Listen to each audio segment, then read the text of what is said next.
Radiation Physics and Equipment. The objectives of the lecture are the following: enumerate the different components of an atom, differentiate ionization from excitation, describe the two types of interactions that happen in atomic level, and differentiate isotope from radioisotope. I'm sure you're all familiar with the term atom. Okay, when we say atom, it's the basic building blocks of matter. Atoms are different from a cell or cells. Okay, a cell is basic unit of life. Okay, whereas in atom, it's a basic building blocks of matter. Okay, atoms atoms would consist of a nucleus, which would include the protons and the neutrons. Okay, protons are positively charged and neutrons are uncharged. Right, and surrounding your nucleus are your electrons. Electrons, on the other hand, are negatively charged. All right. We have a term here known as isotopes. Okay? When we say isotope, these are distinct nuclear species of the same chemical element. So examples are your carbon 12, carbon 13, and carbon 14. Okay? These are all carbon. Okay? So however, when we further classify carbon, so we call it isotopes. There are instances wherein an isotope becomes unstable, and an unstable isotope is known as your radioisotope. Okay, before we discuss further the radioisotopes, let us discuss the isotopes first. It says here in this slide that atoms with the same atomic number but with different atomic mass numbers and hence different numbers of neutrons. Okay, when we say atomic number, this pertains to the number of protons. Okay, but when we say atomic mass, it would refer to the number of protons plus the number of neutrons. All right. So earlier, I have mentioned that an unstable isotope is referred to as radioisotope. So radioisotopes tend to release radiation in the process. Okay, why do they need to release radiation? They would release radiation because they are attempting to become stable. Okay, once they have released enough radiation or emitted enough radiation, they will now become stable. All right, so carbon 14 is a radioisotope. Okay, so these are used in the treatment of cancer in the form of what? Radiation therapy.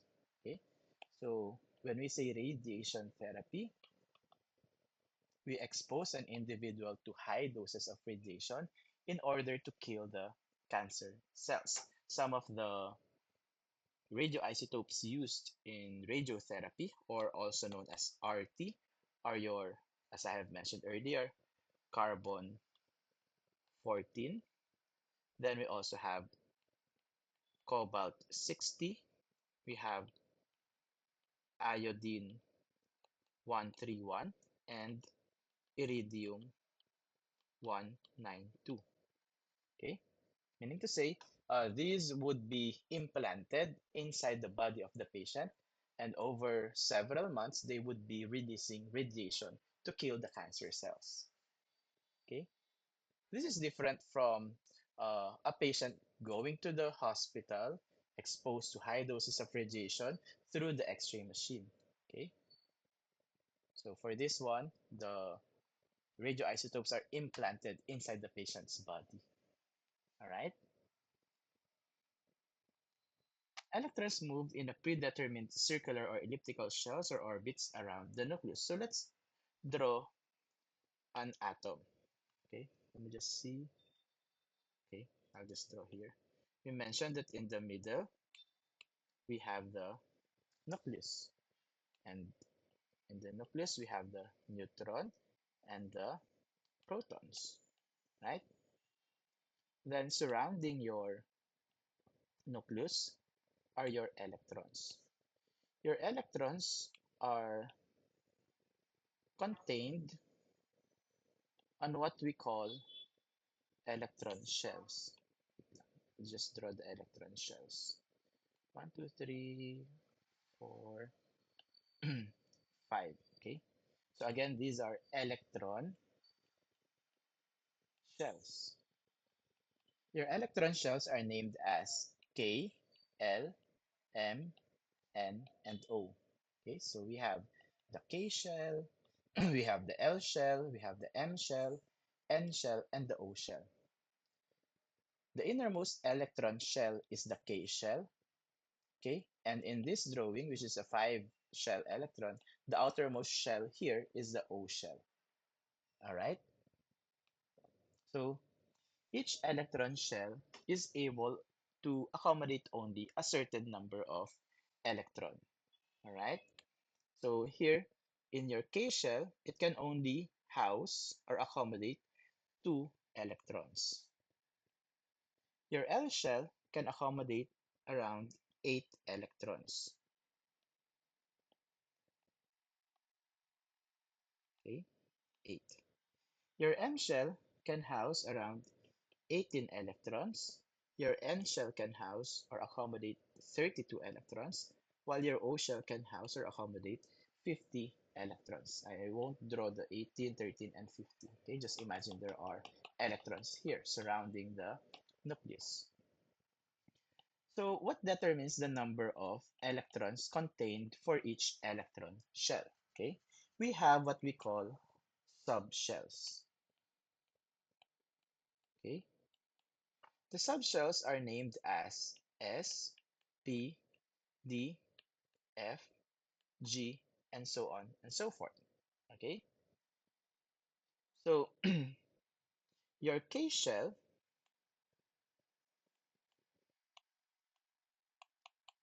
has an S subshell. Your L shell has an S and P subshell.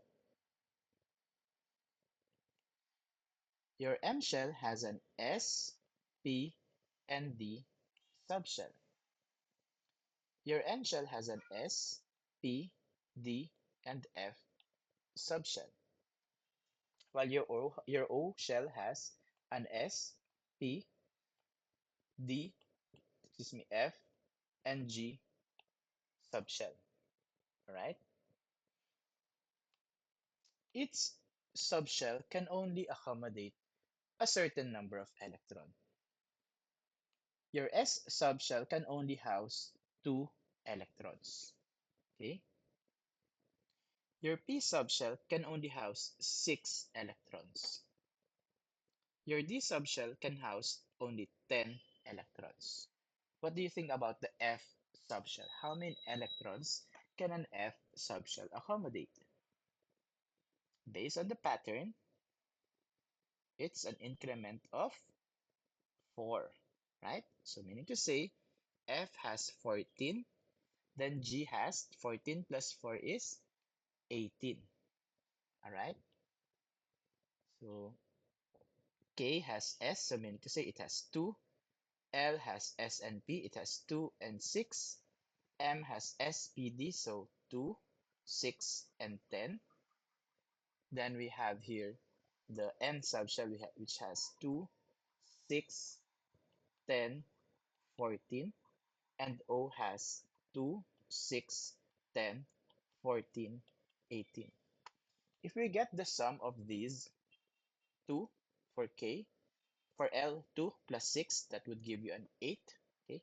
For M, that's 2 plus 6 plus 10 will give you 18. N has 2 plus 6 plus 10 plus 14 would give you 32. and O has 2 plus 6 plus 10 plus 14 plus 18, which would give you 50. Okay? Always remember that the farther the electron from the nucleus, the greater is its potential energy. And you say the potential energy increases as the electron is positioned away from the nucleus. All right? So one thing that you need to remember also is that these electrons here can move from one shell to the other. Meaning to say, this electron here can go from K going to the L shell. It can transfer here. Okay? However, if an electron moves from one shell to the other, it's always from the inner shell to the outer shell. Meaning to say, inner going outward, inner going outward, inner going outward. It's always like that. It cannot be outer going to inner. Okay? It's always from the inner to outer shell. All right? Also, electrons cannot exist here in between the shells. Okay?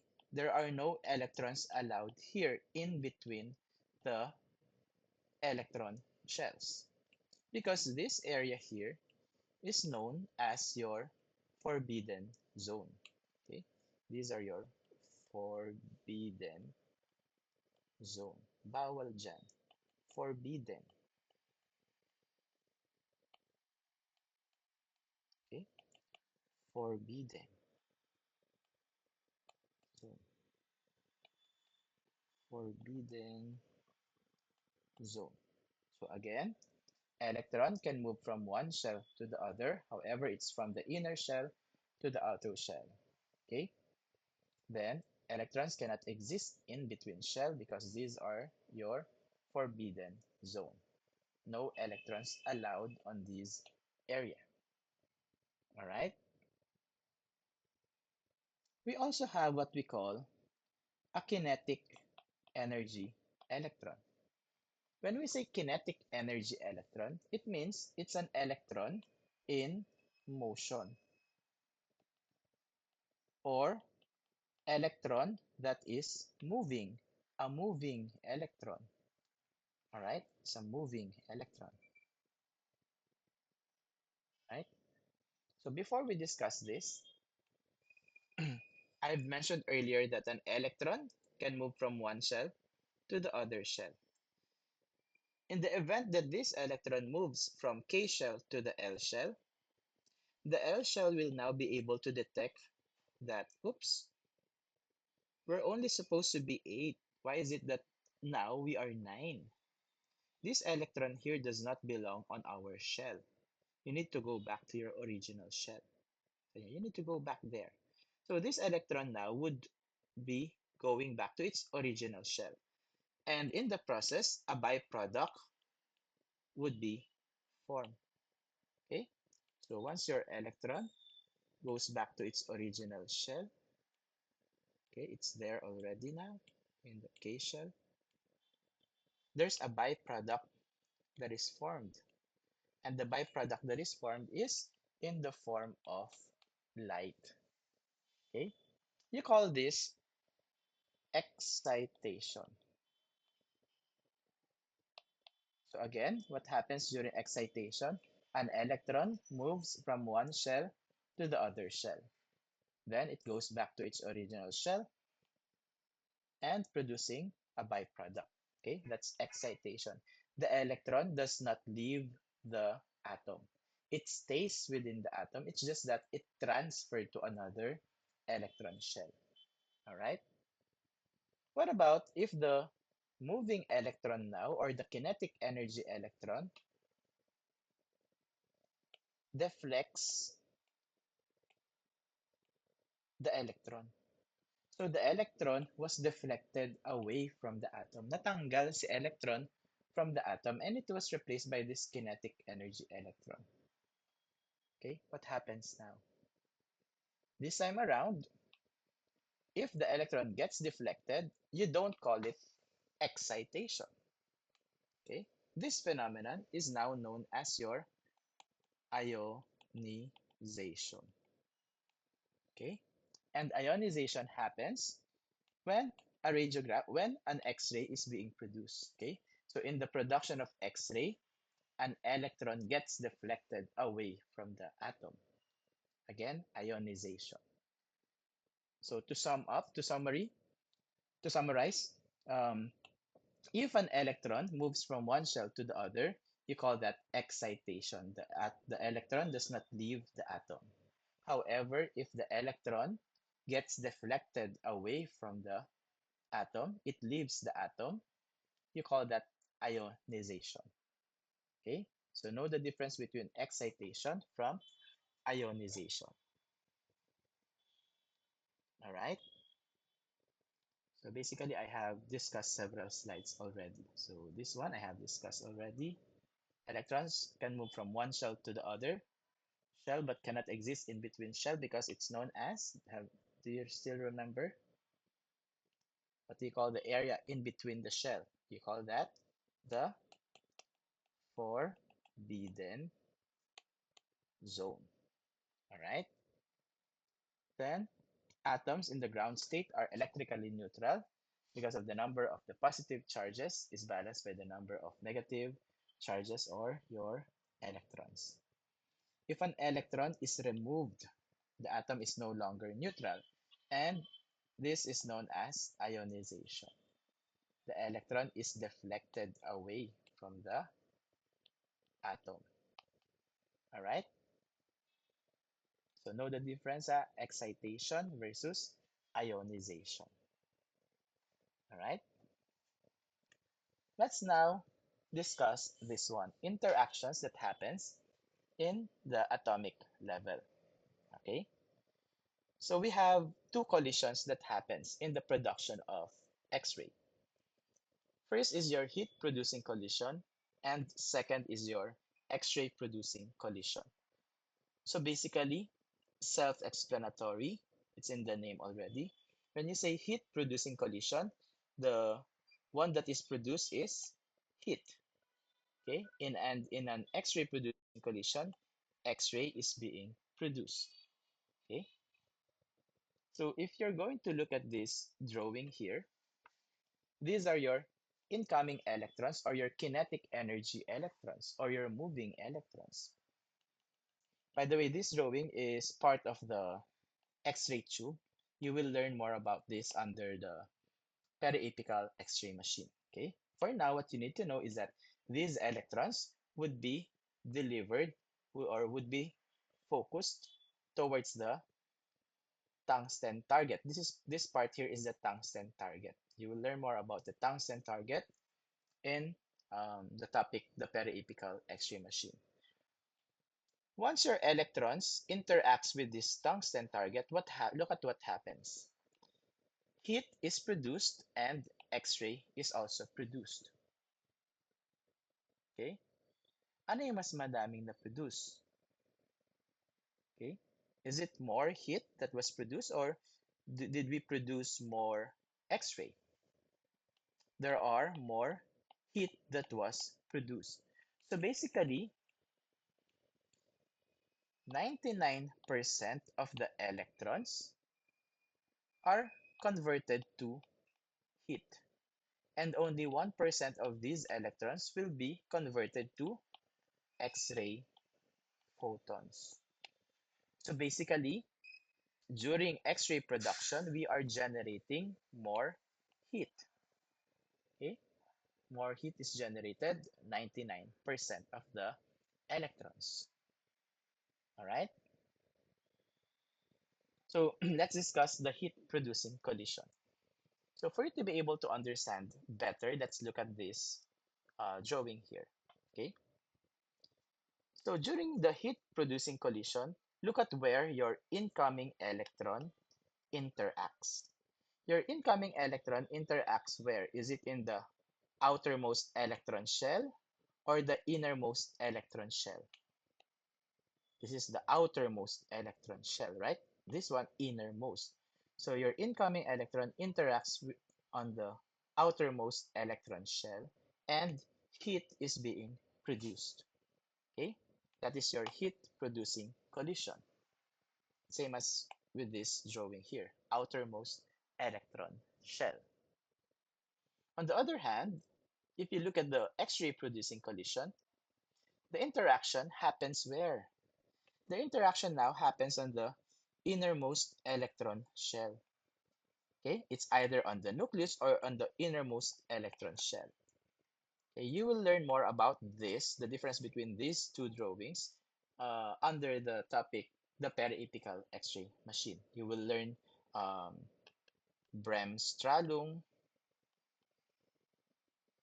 radiation or general radiation and characteristic radiation. All right. But for now, what you need to know is that in X-ray producing collision, the interaction happens nearest to the nucleus, specifically on the innermost electron shell. All right, that is your X-ray producing collision. Okay, to summarize, before I end this recording, to summarize, when we say atom, these are basic building blocks of what? Matter, right? And it is composed of your protons, your neutrons, and your electrons. Protons are what? Positive, negative, uncharged. Protons are positively charged, neutrons are uncharged, and electrons are negatively charged. The nucleus is composed of what? The protons and neutron, right? And the electrons, on the other hand, are housed on what? They are housed or contained within the electron shells. And what are the different electron shells? We have the K, L, M, and O. All right. And which one is the innermost electron shell? The innermost electron shell is the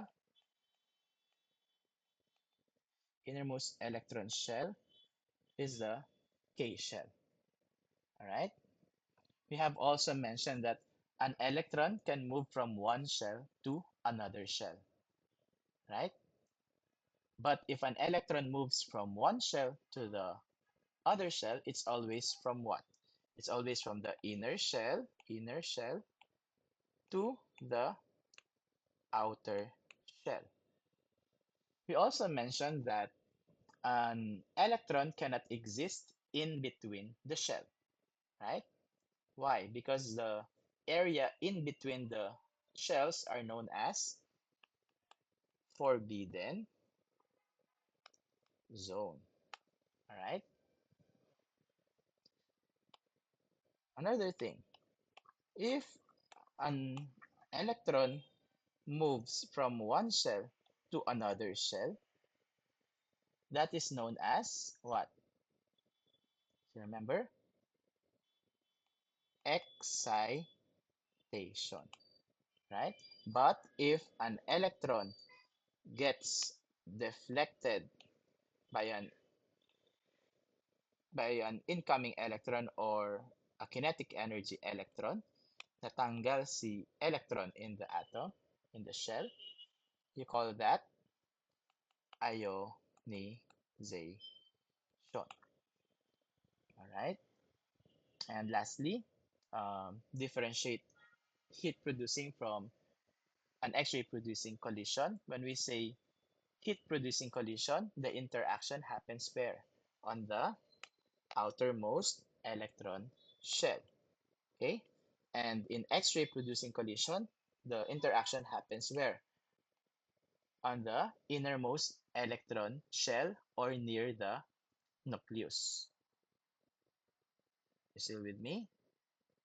We also mentioned that among the incoming electrons that would interact with the tungsten target, only 99% is converted to what? 99% is converted to heat, and 1% is converted to X-ray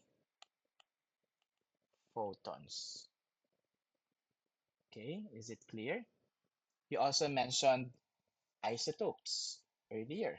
Okay, when we say isotopes, these are distinct nuclear species of the same chemical elements. And if an isotope becomes unstable, it is called what? Termed as a radioisotope. And this radioisotope would tend to release radiation in the attempt to become stable. Okay? So meaning to say they are used for treatment of cancer, specifically radiation therapy. It's different from chemotherapy. When you say chemotherapy, you're using chemicals. Radiotherapy, radiation. All right? And ano pa ba? Atomic number. When you say atomic number, what is that? Atomic number is the number of protons, while atomic mass is the number of protons plus the number of neutrons. All right? So review your notes. Okay? So if you have other questions, you can send me a message. Okay? Or yeah, send me a message through email or messenger. I can clarify on some things that were not clear in this recording. Okay, these are the reference materials that I used in this lecture. Okay, so thank you. Bye bye.